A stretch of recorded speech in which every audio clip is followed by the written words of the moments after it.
JMats here, GenerationD20.com, and bringing you another 8-4 Return to Ravnica draft. I had a kind of clunky junk deck that I took to the finals last time. Not saying that I want that to happen again, but it's just a very interesting format where sometimes a not terribly focused deck, but well, the deck last time was a Rakdos deck, but kind of a high-end Rakdos deck that focused more on using the unblockable land, Rogues Gallery, Rogues Hideaway, Roguehole, whatever it is, using that to get through for, an unleashed spawn of Uglamesh or whatever it is. So lots of people backing out to jump in the 4-3-2-2, which is making this queue wait a little bit longer. But we're up to 6, and it'll be firing shortly, I am sure. Over here's nondescript Bob, which is definitely not the Bob that we all know and hate, because he's descript. And one person away, bound to fire soon. Still not ready. Any day now. There we go. Don't automatically recognize any of those names as pro players or anything. Here I think RtR is probably the best card. Arrest is a pretty solid removal also. Underworld Connections is decent. Gorehouse Chainwalker is probably the best creature. Based off of what I see in this pack, I think I might rather go Arrest, because I think the next 2 or 3 picks are probably going to be down the Rakdos line. And here, I would say we don't have anything too strong anywhere. We could go with the Pegasus, we could go with the Fencing Ace. Start collecting Aerial Armors. I like pairing those with Fencing Aces, actually. I like pairing them with Pegasi as well. Fencing Ace, though, if you can get some bonuses on them, can be quite a bit of fun. And here's where I start to think, wow, did I make a mistake? Because there's another one of those. Right now, it's by far the most powerful card I see, so I take it.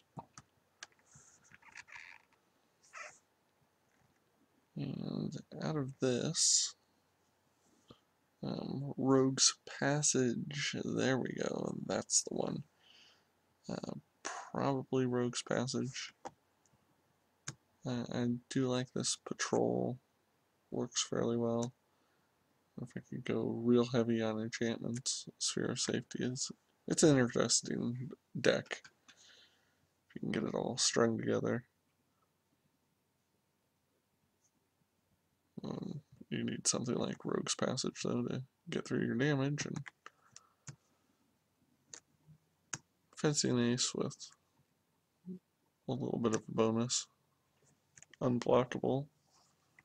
Be a pretty sweet deal. Auger Spree. Yeah, it's probably not making the deck. I think it's likely that I would play 3 colors going that direction. Dredge Beetle does its job. Soul Tithe, it's a possibility, but I prefer the Dredge Beetle. Going more of a Selesnya route or Azorius route. Now still at this point I'd say the two most powerful cards I have are my two removal spells. Seeing the third Augur Spree, it's either getting way underdrafted. I don't even, how can this be an 8-4 and get a 6th pick Augur Spree out of pack 1? That's telling me Rakdos is pretty open down the line. And I could splash for the arrest if that's the sort of thing I wanted to do. And right now, I have no creatures that I'm truly sold on. And that guy, along with that, was actually a pretty mean combination. So I don't mind taking that. That commitment. I think I'm more willing to head this direction. And the arrest, I wouldn't even say.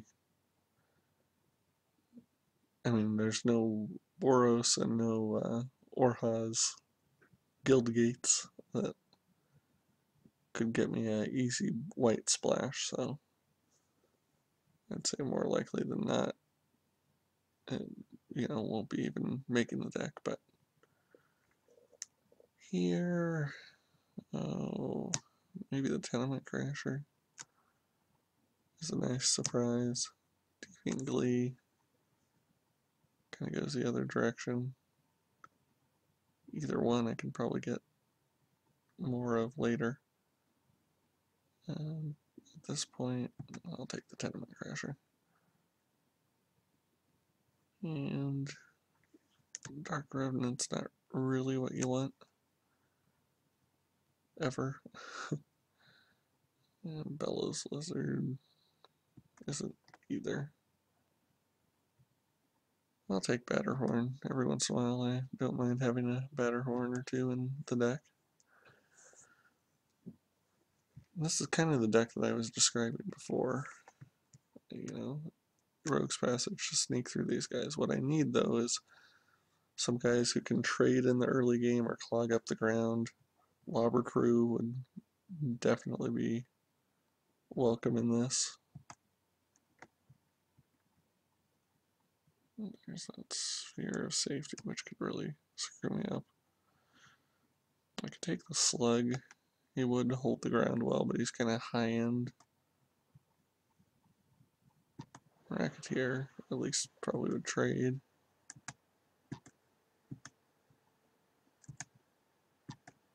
Let's clear out some of this. Unless I get just some super bomb in the color, I don't see myself going white.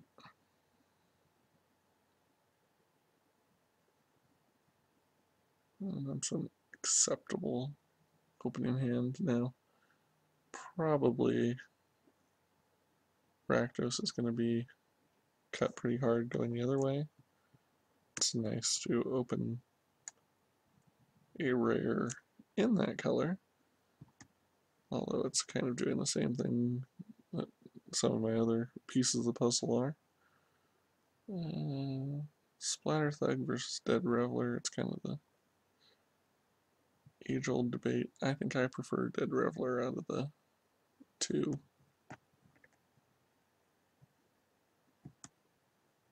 And Annihilating Fire versus another Dead Reveler. Go with the removal, because we can play crappy creatures, but you're not going to get more removal. And if we can buy time, we have some interesting answers in the long game. Teleportal is tempting, actually. I don't love any of the creatures I see. I'm not against splashing for it. It's another one of those cards that kind of be, oh, whoops, sorry, I won. Stabbing Wound for a little bit more removal. Of course, all my removal is 3 casting cost, so I would like to be able to do something before that.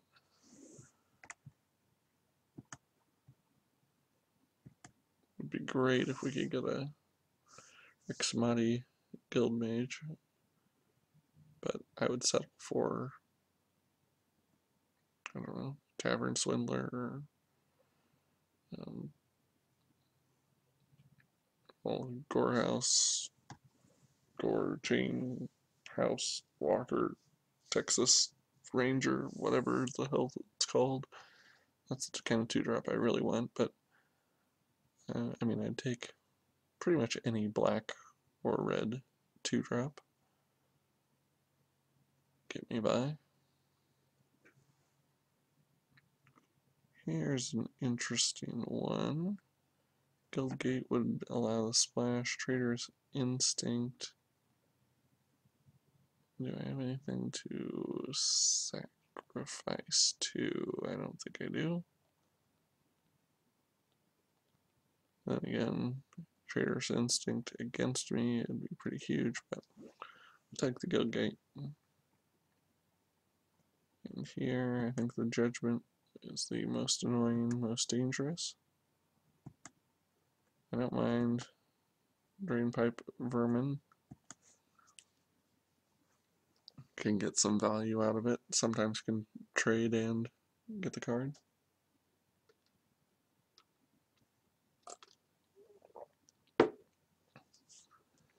I still, there we go. Shred Freak, not a great card, exactly what I need right now for this deck. I'm still kind of sitting on this Dark Revenant, not so sure. I know I have a little bit too much on this end. Lobber Crew, even a Frostburn Weird with the double red, I would take that. Shrieking Affliction, I don't mind it. It punishes them down toward the end, and sometimes I take some mind rots and get one or fewer cards, so you can get a couple damage in off of that sometimes. Aerial Predation, I don't think I'm really going to have anything flying that matters, so I'll take the Lizard in case I'm ultra short.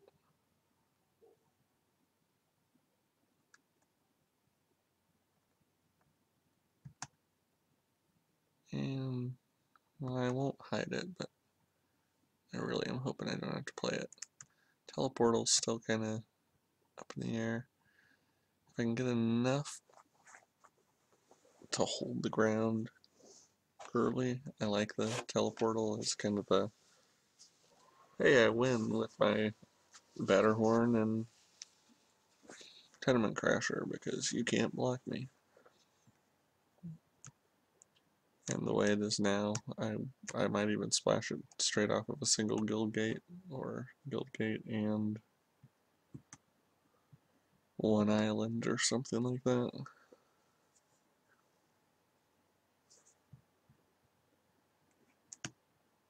Tablet could buy me time. Not a card I really want to play, but I've played it a couple times and it's better than you'd think.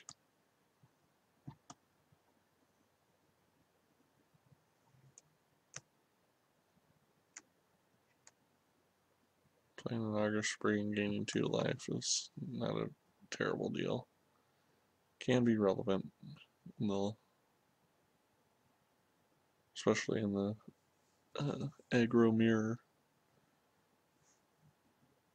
And if I don't have anything better to do on turn 2, as it looks like, that card gains some value also. Normally, with a good solid aggro deck, you're using that turn to attack, or to get out an attacker. Okay, so that's going to be really sweet for someone, but not for me. Ultimate Price is probably my best bet. I mean, if someone gets to it, and I'm kind of playing long game the way I have it set up, I'll just have to hope that I can kill their creatures before that happens.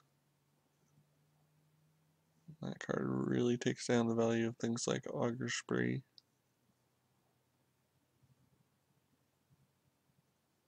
Since their 2/2s are suddenly out of reach, but Ultimate Price is another good answer.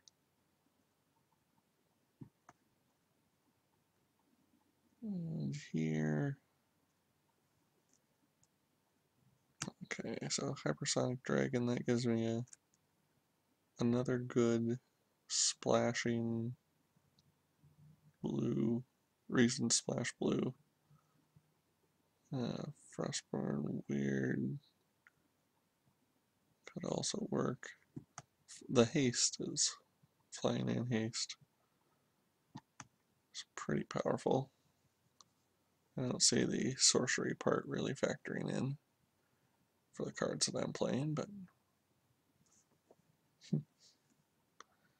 and two ultra large crazy cards. I'll take the foil one. I don't think that guy's gonna make my deck. Since I have guys who can kind of give me the same thing for cheaper, still really am in dire need of some early action.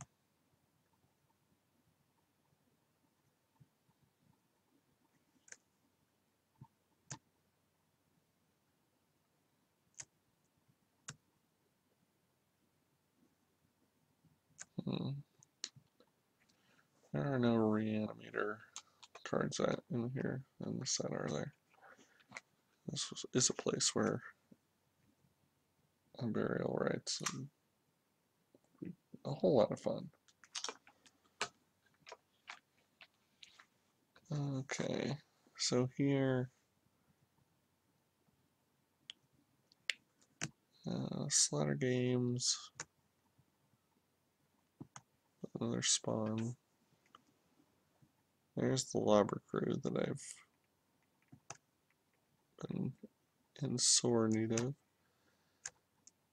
You know, I saw Doorkeeper there. Doorkeeper brings up kind of an interesting point. If it would be another blocker, another way to stall my late game.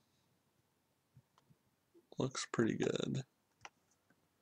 It's just getting to that late game. The removal will help with that some.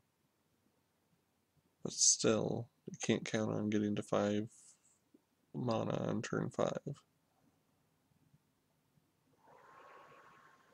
And there are definitely some things here which would just be dead draws in the late game. I think I'd rather take Electrickery.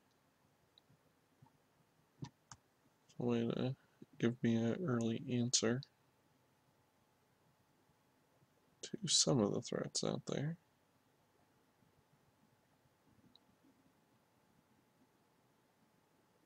So,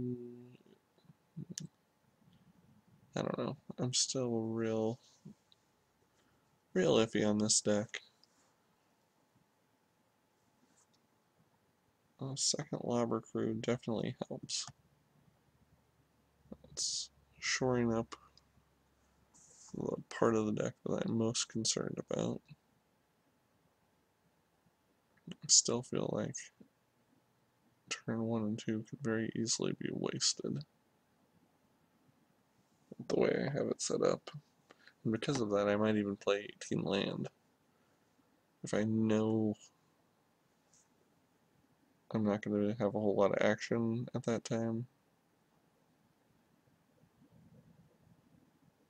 Here, Perilous Shadow. Kind of works like a wall.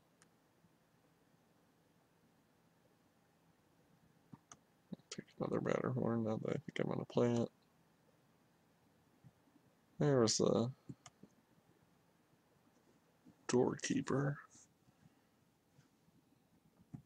But I don't think I'm going to be that invested. and blue. And the way we kind of have it set up, Doorkeeper, you need it early for it to be useful. These two, you don't need it right away.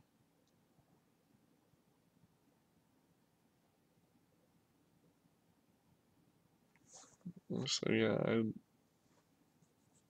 I'd be inclined to go with a 18 land.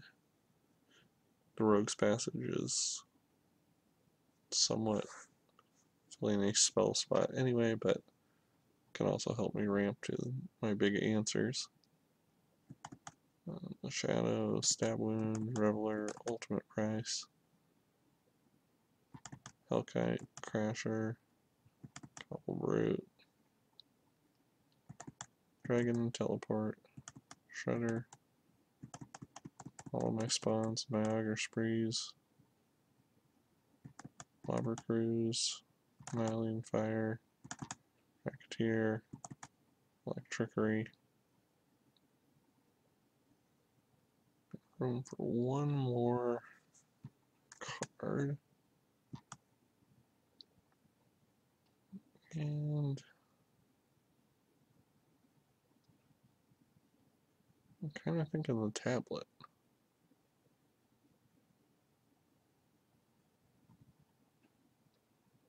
Tablet just getting one life for each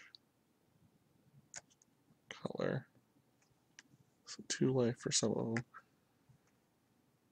It just seems like the most useful thing I could do in the early game in this deck. Putting those two, bit of suggestion, and given what it's looking for, I think I could go with that. Maybe this 18 land, so hopefully I have a better chance of getting to these pieces of the puzzle on time. Batterhorns, Catacomb, Slug are possibilities for sideboarding in.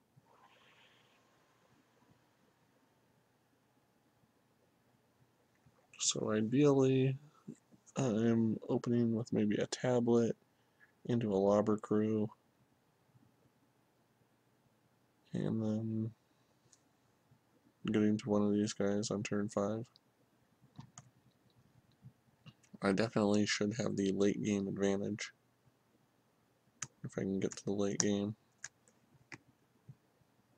Some big answers. And the teleportal as a kind of killing blow, potentially. Not to mention the turn I cast that, if I can attack with this guy, I could get a 6/6 dragon out there and then wish I had a populate deck. Okay, well, I will see you in round 1.